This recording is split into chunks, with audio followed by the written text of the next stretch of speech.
I've been living in North Carolina for a little bit over a year now, but I was born and raised in Newark, New Jersey. So, where I come from, it's a really rough area.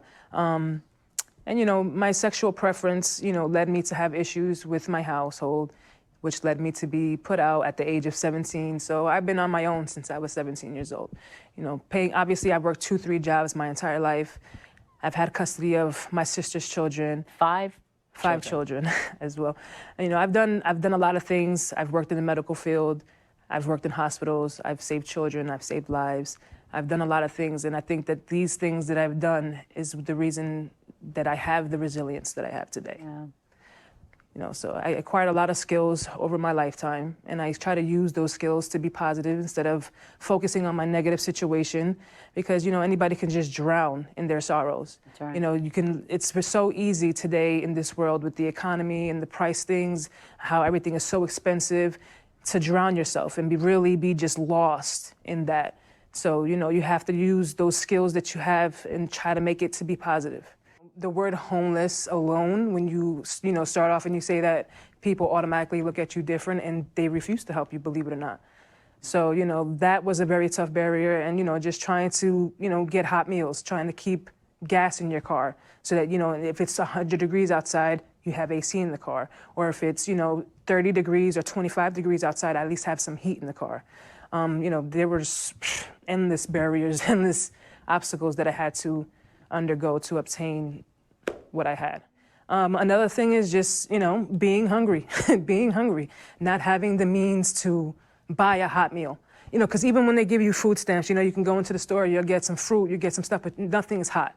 Nothing's made for it. You can't buy anything that's hot with that.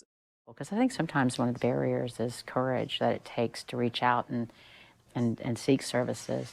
I think that was the biggest thing for me. I'm a very prideful person, so I think the hardest thing for me was reaching out for help and then not knowing exactly where to start and not wanting to ask people where to start. That was one of my biggest challenges. So once I learned to swallow that pill and just, ask for help, it became easier. And I just went online and filled out everything and anything that I could. If I had to go somewhere and pick up an application, then, I did that. I was already in the car. You're filling out all these applications, you're waiting for people to call you, but you don't have money to pay the phone bill. So it's either put gas in your car or pay this phone bill.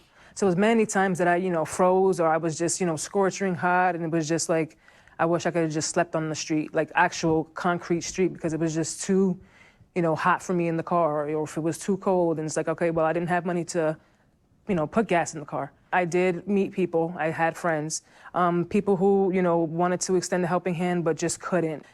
So there was a few times I can count on maybe both hands that I had people, hey, you want to take a shower, come over here and just take a shower, or I'm cooking dinner tonight, would you like a plate? Absolutely. So there were, I had, friends here and there that would allow me to, use things, but I basically survived in the Sheetz bathroom. So now that I am housed and I have housing, I have the income to back up this housing and pay the things that I need to pay. That's my permanent. I want to be in a situation where I can pay for my own way. I have a place that I can lay my head. I have a place that I can cook my meals, If I want to sing a song, I'll sing a song. That's my permanent.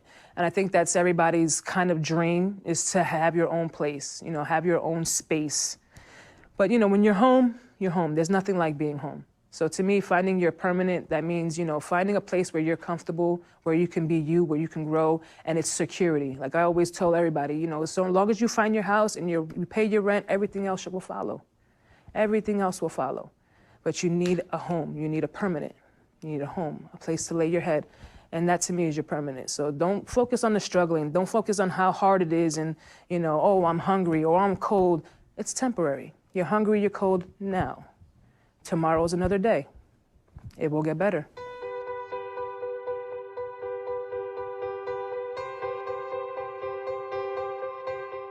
My mom and dad drank a lot. There was a lot of fighting in the house, a lot of violence. My aunts and uncles would come over and they would fight. I seen my uncles have knife fights.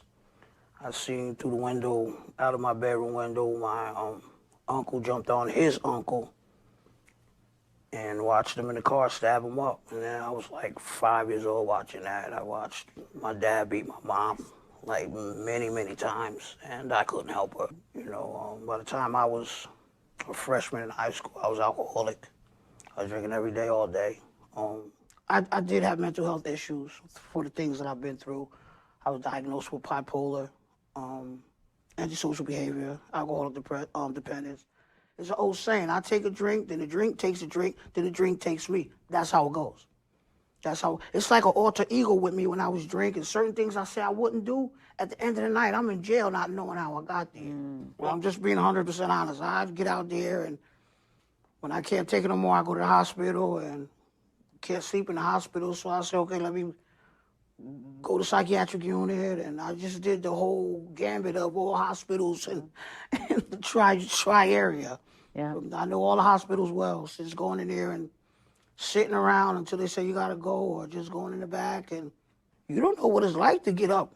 You gotta get up before day, because you can't be sleeping. At least I can't. I gotta get up before day. It's 5, 6 o'clock, you're wandering around, and you've been having the same clothes on for about a week, and you haven't had no soap, and brush your teeth, much less a meal, much less you want to be around people, or much less you don't want to be seen in the daytime, but you got to get around and get what you need. And, you know, being animalistic, being broken down to the last compound, a hungry stomach ain't choosy. Closed mouth don't get fed, and a hungry belly ain't choosy. I'm going to eat anything. And whatever you got, I'm accepting. You get to a point where you're like, you know what? When you're hungry, you eat anything. Yeah. I've ate things off the ground, out dumpsters. And shame on it, but it is what it is. I'm here to tell a story. Everybody, for the first time in my life, everybody was doing their thing. Nobody was using. Everybody, kids, nephews, nieces, people I haven't seen 10, 15 years. I'm clean today. And they looking at me, boy, you look good. Yeah. And, you know, and on the ride home, I'm with, you know, and she's like, how'd I feel? I said, I'm still soaking it in. It's going to take a while. That is It's so gonna take a awesome. while. That is awesome. Yeah. And that's where I'm at right now. The counselors at Alliance and Triangle Services, they really know. See, kudos to them, not me. I just took what was given to me. I just learned how to open myself up to be loved for once and stop making everybody else the bad guy for my problem. Yeah. And like, I just figured out that the help is out there.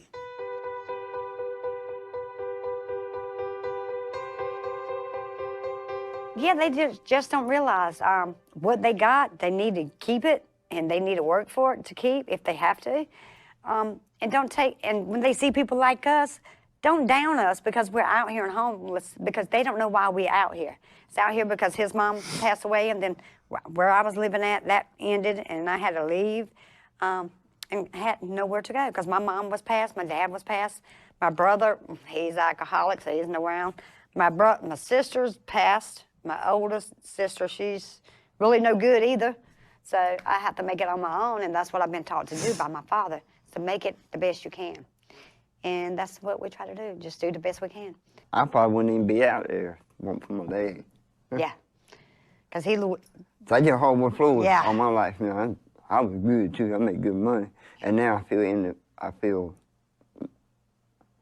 I was independent. In other words. Yeah. Yeah. And now I have to depend on people. So we want to get out in the woods. I don't want to die out here. Yeah. He's brought water for us, Yeah. to us, and Bought some And a- stuff that a we little could bag use, you with know, everything in bags, it. you know, you can always use a book bag, carry stuff. yeah, ponchos. He comes down there and sits Sits and and talks. talks. You know?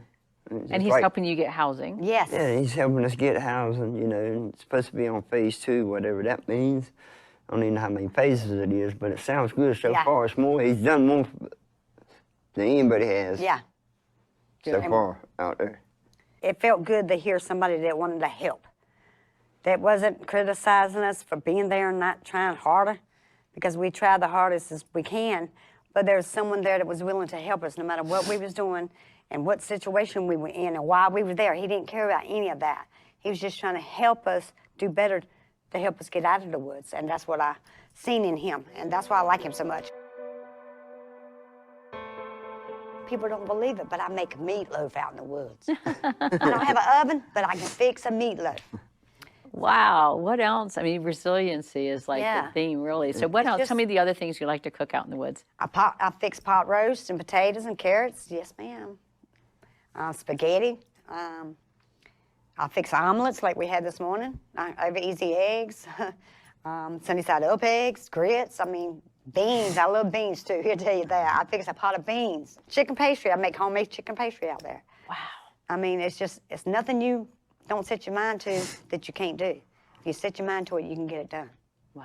No matter what you got. You just got to hang in there, man. Don't let it Don't get give up to on you. yourself. Yeah. There's somebody out there just willing. There's still people out there that care.